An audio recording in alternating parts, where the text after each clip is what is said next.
Greetings to all my viewers and subscribers. Welcome to another JamFet video. And if you're not yet a subscriber, you can become one today.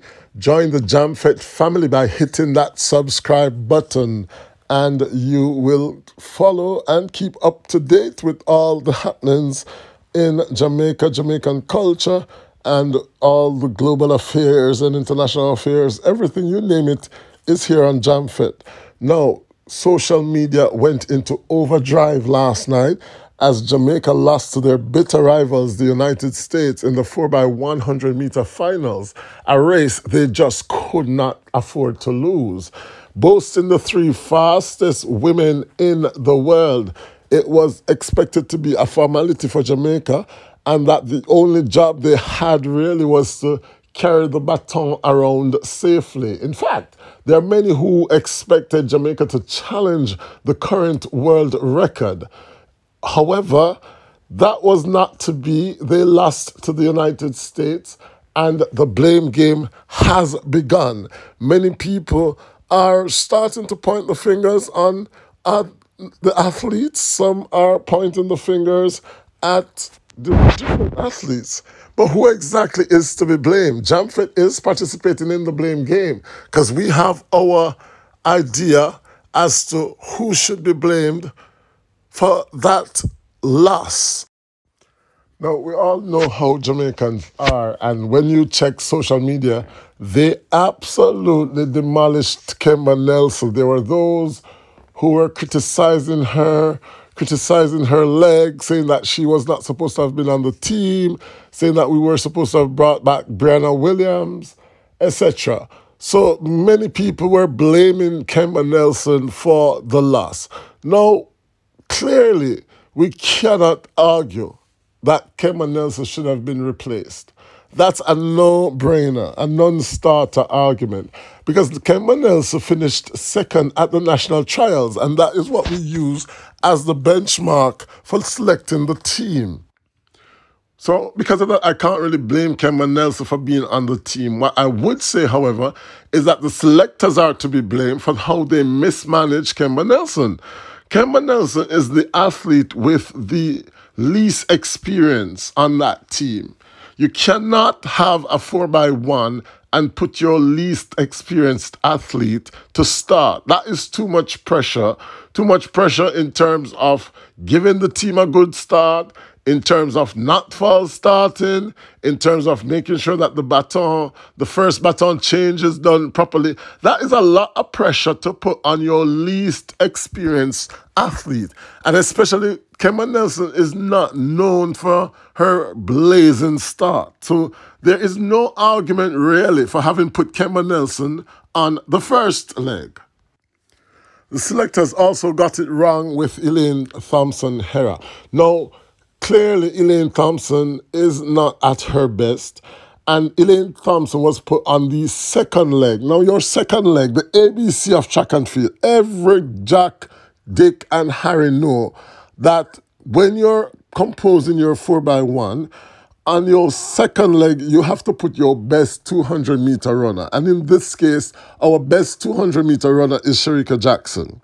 It's as clear as that. So, number one, you're going to have to say on that first leg, we can't put Kemba Nelson. And on the second leg, we have to put Shericka Jackson. Now, I understand why they put Shericka Jackson on the anchor. But in the context that we have where Elaine wasn't at her best, you had to put Shericka on that long stretch because the second leg is 120 meters. So it's the longest leg of the relay. So you need your best 200-meter runner who is going to be able to give you an advantage. On the first leg, it had to have been Shelly-Ann Fraser-Pryce. So the selectors here wasted Shelly-Ann Fraser-Pryce on that third leg. Shelly-Ann Fraser-Pryce is not a 200-meter runner. She doesn't have a lot of experience running the curve. Yes, she did run a good curve in the finals of the championship 200 meters, but she is not a 200 runner, so she's not a specialist of the curve. So Shelly-Ann, her two potential positions are anchor and lead off. in this context where you don't have a Brianna Williams, then your second best starter is Shelly-Ann Fraser-Pryce. So you had to have put Shelly-Ann Fraser on the first leg. That's ABC. So the selectors messed up totally. They should have protected Kemba Nelson by putting Kemba Nelson on the curve. Why? Because it's the shortest leg of the four.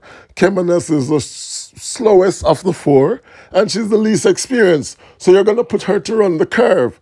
And then Shelly-Ann to start, Sharika to run the longer stretch, and Elaine Thompson to come home with it. Because what you're doing, you're giving yourself the best shot in the circumstances. Normally, a fit Elaine Thompson on the back stretch could correct any mistake the lead-off runner would make. So a fit Elaine Thompson on the second leg is not a problem. However, in this context, we have got Elaine who is ailing, and the team selectors who are ailing even more. Because that lineup that they put out there was rubbish. And, I mean, they did it last year as well. They had Shelly-Ann on the curve last year as well, which didn't really make a lot of sense, but you could see it in the sense that Brianna Williams was there as the best starter. So that you could probably understand. But having Shelly-Ann on the curve this year, Kemba starting it, Elaine, it was like all square pegs in round holes.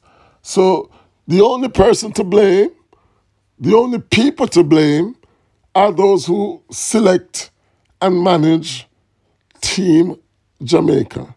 And they're the ones who probably need to apologize and issue an apology to the nation for really messing up big time our chance of sweeping the women's sprint events.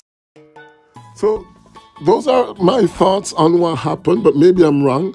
Feel free to leave a comment in the comment section. I will get back to every single comment because I'm interested to know what you think.